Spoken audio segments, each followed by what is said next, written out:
इस मोमेंटम पकड़ सकती हैं। लेकिन चलिए, क्योंकि मेटल्स की बात करी नीरज जी, तो दो मेटल स्टॉक्स के साथ शुरुआत कर देता हूं। स्टील पे तो ऑब्वियसली डायरेक्ट इंपैक्ट पड़ता हुआ नजर आएगा, पर कुछ आपकी टीम में स्टील स्टॉक्स हैं, जो नहीं है उसमें सेल जैसे स्टॉक्स हैं जिनको छूने में थोड़ा डर लग रहा है। इस तरह की ताबड़तोड़ तेजी उस स्टॉक में आ रही है कि शायद हो सकता है आज ही वो हरे निशान में वापस एंड हो जाए। तो मुझे लगता है वैसे इसका रब ऑफ अक्रॉस मेटल्स देखने को मिलेगा। तो है तो ये सारे स्टॉक्स बहुत तेजी में, तो हम उस तेजी के अगेंस्ट में खड़े हो रहे हैं आज सिर्फ ट्रेडिंग के लिए। हो सकता है एक प्रॉफिट टेकिंग का दिन बन सकता है। हिंडाल्को पहला स्टॉक, ये वो स्टॉक है जो कल भी 6-6.5% के उछाल के साथ कामकाज कर रहा था, पर चाइना के डेवलपमेंट्स ऑगर करते हैं कि शायद एक प्रॉफिट टेकिंग, थोड़ा सा कूल ऑफ होने का समय, एक्सेसिव स्टीम जनरेट हो रही थी इन सारे स्टॉक्स में, तो शायद एक दबाव वाला दिन हो सकता है। पर देखिए क्या स्ट्रेंथ है, ये कल का चार्ट है, पिछले कुछ दिनों का, पिछले कुछ महीनों का चार्ट देखेंगे तो लगेगा नहीं, क्या कहते हैं वो ग्रेविटी डिफाइंग मूव्स चल रहे हैं सब स्टॉक्स में। लेकिन आज शायद हो सकता है ऐसा दिन जिसमें हल्का सा प्रेशर माउंट होता हुआ नजर आए। तो हिंडाल्को दबाव के साथ शायद कामकाज, लेकिन बहुत एग्रेसिव टारगेट नीचे की तरफ नहीं रख रहा हूं। और ये अगर गैप डाउन के बाद लोअर लेवल से रिकवरी आ रही दिख रहा है आपको, छोड़ दीजिएगा। दूसरा ऐसा ही एनएमडीसी है, लाइकवाइज बिल्कुल सिमिलर मूव्स हैं, बहुत तगड़ा मोमेंटम, कल भी उछाल, और सीएनबीसी आवाज के साथ दरअसल आपने जुड़कर वो उछाल को पूरा भुनाया है। एनएमडीसी वो स्टॉक था मेरे ख्याल से आशीष चतुर्मोता साहब ने बहुत पहले से पकड़ा था और रोज चैनल पे बात करते रहे और 200 तक पहुंचा दिया है। कोई शक नहीं कि मोमेंटम बहुत स्ट्रांग है, पर आज खबरों का सिलसिला ऐसा था कि शायद, और हो सकता है इस दबाव के बीच में आपको एंट्री पाने के मौके मिले, हु नोज, वो खैर एक्सपर्ट्स बताएंगे। लेकिन आज मूड बिगड़ा हुआ है, 195 तक के लिए थोड़ा सा प्रॉफिट्स ऑफ द टेबल जाते हुए नजर आएंगे। तो हिंडाल्को और एनएमडीसी, ये दो स्टॉक्स जिनके साथ में शुरुआत कर रहा हूं।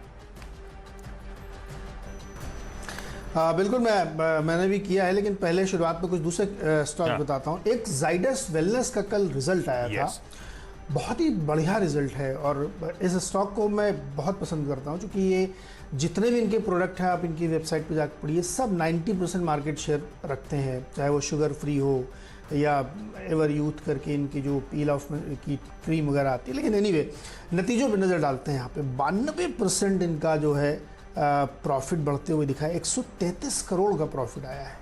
रेवेन्यूज़ में 27% की ग्रोथ है और मार्जिन 19-20 से बढ़ के 24% हो गया है। मार्केट के दौरान ये रिजल्ट आया था, तो इसमें थोड़ी तेज़ी भी कल बनी थी, लेकिन मुझे लगता है कि ये अभी भी अंडर वैल्यूड है, री रेटिंग की ज़रूरत है। चूँकि मैंने इसको स्टडी किया, इसलिए आपसे कह रहा हूँ, मोनोपोलिस्टिक बिजनेस है इनका अपने सेगमेंट में, और बहुत सारे नए प्रोडक्ट इन्होंने ऐड किए हैं अपने पोर्टफोलियो में। तो इस स्टॉक को डेफिनेटली आपको उसी नज़र से देखना चाहिए। थोड़ी आप भी पढ़ाई करिए, मैंने भी आपके लिए करके बताई है। ज़बरदस्त रिजल्ट है और ये सिलसिला कंटिन्यू रहेगा, इसलिए मुझे लगता है इस स्टॉक को डार्क रखना चाहिए। हम लोगों ने शायद 1 साल पहले इसकी बात की, तब ये 1200-1300 रुपये में ट्रेड कर रहा था, जब एक फिल्म आई थी गणित वाली, तब मैंने कहा था कि इसको ध्यान में रखिए। और अभी भी ये देखिए 2100 रुपये पे ही पहुंचा है, हालांकि 70-80% गेन है, लेकिन स्टिल मुझे लगता है ये स्टॉक को ज़रूर खरीदना चाहिए। अब बात आती है मेटल्स वाली। देखिए, मैंने रिजल्ट के दिन मेटल को, मैं टाटा स्टील को शॉर्ट किया था, मैं गलत पड़ा, स्टॉक वहाँ से 100-150 रुपये ऊपर आ गया है। लेकिन मेरा फर्म बिलीव है कि ये रैली सस्टेन नहीं करेगी। 10-10 साल, 15-15 साल के ऊपर में चल रहे हैं। बुल रैली जो कमोडिटी की चल रही, मेटल की चल रही, उसके साथ मैं हूँ, लेकिन जिस हिसाब से प्राइसेस बढ़ रहे हैं वो मुझे लगता है एडमिनिस्टर्ड है, यानी हेज फंड की तरफ से। आप दुनिया भर की रिपोर्ट्स पढ़िए, इतनी ज़बरदस्त बाइंग यहाँ पे देखने को मिल रही है कि जो कि कभी भी फिजल आउट हो सकती है। अब चाइना ने जो रोकने की कोशिश की है भी एक एडमिनिस्टर्ड है, यानी बेसिक चीज़ को आप नहीं रोक रहे हैं, यानी आप डिमांड को नहीं कर रहे हैं, आप प्राइस कर्व करने की कोशिश कर रहे हैं। लेकिन इंटरडे ट्रेडिंग में कोई एक बहाना होता है जो गिरने के लिए होता है। हमें लगता है कि वो दिन आज होगा।